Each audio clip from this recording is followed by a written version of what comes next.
ٹلہ جوگیاں تاریخ، مذہب، فنون لطیفہ اور سیاحت سے دلچسپی رکھنے والے افراد کے لیے یکساں کشش رکھتا ہے۔ ضلع جہلم کے گاؤں ہن ہموالہ سے 12 کلومیٹر کا طویل، نیم پختہ اور قدرے مشکل جیپ ٹریک ٹلہ جوگیاں تک جاتا ہے۔ بائک پر 12 کلومیٹر کا یہ سفر تقریباً 1 گھنٹے میں طے ہوتا ہے۔ ٹریک کہیں سے کچا ہے تو کہیں سے پتھریلا، اور بارش میں تو یہ اور بھی خطرناک ہو جاتا ہے۔ راستے میں ایک چھوٹا سا گاؤں موگلی آتا ہے۔ یہاں پر بائکس کا خراب ہونا یا پنکچر ہونا ایک معمولی سی بات ہے۔ بالآخر 1 گھنٹے کے تھکا دینے والے سفر کے بعد ہم ٹلہ جوگیاں پہنچنے میں کامیاب ہو چکے ہیں۔ جہاں ایک طرف یہ سفر بہت تھکا دینے والا تھا تو دوسری طرف انتہائی خوشگوار اور دلچسپ بھی۔ شب بسری کے لیے یہاں پر محکمہ TDCP نے ایک ریزورٹ بھی بنایا ہے، جس کی بکنگ محکمہ جنگلات ضلع جہلم کے دفتر سے ہوتی ہے۔ کہا جاتا ہے کہ ٹلہ تب بھی موجود تھا جب سکندر اعظم اس علاقے میں آیا تھا۔ اس کے بعد یہاں آنے اور دل کی مرادیں پانے والوں میں بادشاہ اکبر، اس کا بیٹا بادشاہ جہانگیر، بابا گرو نانک، دیدو رانجھا اور مہاراجہ رنجیت سنگھ وغیرہ شامل ہیں۔ یہ تالاب مغل بادشاہ اکبر کے زمانے میں تعمیر ہوا۔ اس سے مغلیہ فن تعمیر عیاں ہے۔ جب بادشاہ اکبر اپنی اولاد کی مراد پانے کے لیے ننگے پاؤں اور ننگے سر ٹلہ جوگیاں آیا تو جوگیوں نے اس سے ایک تالاب تعمیر کروانے کی درخواست کی۔ یہ مورتی استھان تالاب کے بالکل متصل ہے۔ اس کا طرز تعمیر انسان کو ورطۂ حیرت میں ڈال دیتا ہے۔ تالاب کی دیوار پر بنائی گئی مورتیوں کی آثار اب بھی نمایاں ہیں۔ یہ وہ نالہ ہے جس سے اطراف کا بارشی پانی تالاب میں جمع ہوتا تھا۔ ابھی میں بابا گرو نانک کی چلہ گاہ کی طرف جا رہا ہوں، جو کہ ٹلہ جوگیاں پر سب سے بلند ترین مقام ہے۔ بابا گرو نانک نے یہاں پر چلہ کشی کی اور بعد میں مہاراجہ رنجیت سنگھ نے یہاں پر ایک یادگار تعمیر کروائی، جسے کچھ عرصہ قبل گرا دیا گیا ہے۔ یہاں سے اطراف کے مناظر اور لینڈسکیپ آنکھوں کو خیرہ کر دیتے ہیں۔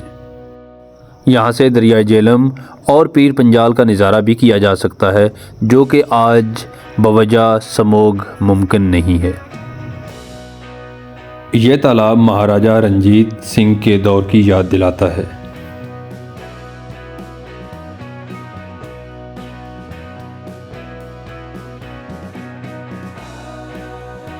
ان کھنڈرات سے صحیح سے اندازہ لگانا ممکن نہیں ہے کہ یہاں پر کون سی عمارت تھی۔ عین ممکن ہے یہاں پہ کوئی رہائشی کمپلیکس ہو۔ کہا جاتا ہے کہ یہاں پر کسی زمانے میں سورج دیوتا کی پوجا ہوتی تھی اور یہاں کے جوگی اپنے کانوں میں چھید کرواتے تھے، جس کی وجہ سے انہیں کن پھٹے جوگی کہا جاتا تھا۔ ٹلہ جوگیاں پر 14 یا اس سے بھی زیادہ سمادھیاں تھیں، جن میں سے صرف چند ایک اب قدرے بہتر حالت میں ہیں۔ بٹوارے کے بعد جب جوگی ہجرت کر کے بھارت چلے گئے اور ٹلہ ویراں ہو گیا تو مقامی لوگوں نے خزانے کے لالچ میں بہت ساری سمادھیاں کھود ڈالی۔ یہ ٹلہ جوگیاں کا سب سے مین کمپلیکس ہے، جہاں پر 3 بڑی اور 2 چھوٹی سمادھیاں ہیں، ایک بڑا مندر ہے اور اس کے ساتھ ہی رہائشی کمپلیکس بھی بنا ہوا ہے، جس کے آثار آج بھی دیکھے جا سکتے ہیں۔ ٹلہ جوگیاں کے بارے میں تمام تر معلومات سینہ بسینہ منتقل ہو رہی ہیں، کیونکہ یہاں پر کسی بھی عمارت پر ٹلہ کے بارے میں کچھ بھی درج نہیں ہے۔ کچھ سمادھیوں کا اندرونی حصہ منقش ہے، جیسا کہ آپ موجودہ ویڈیو میں دیکھ سکتے ہیں۔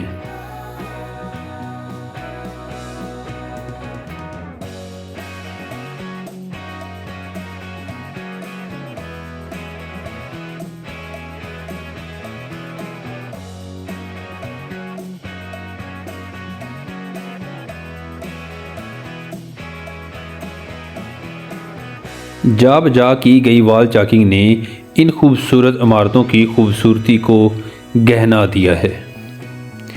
جانے ہم کب اس گھٹیا پن سے نکل سکیں گے۔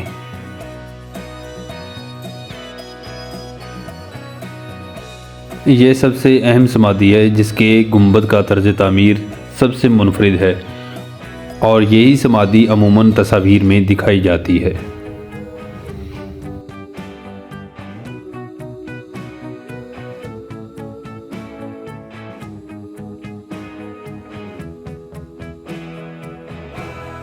ٹلہ جوگیاں کمپلیکس پر یہ مندر آج بھی اپنی اصلی حالت میں موجود ہے، اور اس کا اندر نقش و نگار تک اصلی ہے، مگر یہاں بھی وال چاکنگ کرنے والوں نے اس کی مات مارنے میں کوئی کسر نہیں چھوڑی۔ کمینگی کا یہ مظاہرہ آپ ہر سو دیکھیں گے۔ تقسیم نے جہاں برصغیر کے ہر شخص اور ہر شعبہ زندگی کو متاثر کیا، وہیں ٹلہ بھی اس کے اثرات سے محفوظ نہ رہ سکا۔ بٹوارے کے بعد جب ایک ریاست ہندو اور دوسری ریاست مسلمان ہو گئی تو جوگی ہجرت کر کے ہندوستان چلے گئے، کیونکہ ان کا مذہب ہندو تھا، اور یوں ٹلہ ویراں ہو گیا، مگر اب کے ٹلہ ایسا اجڑا کہ پھر سے آباد۔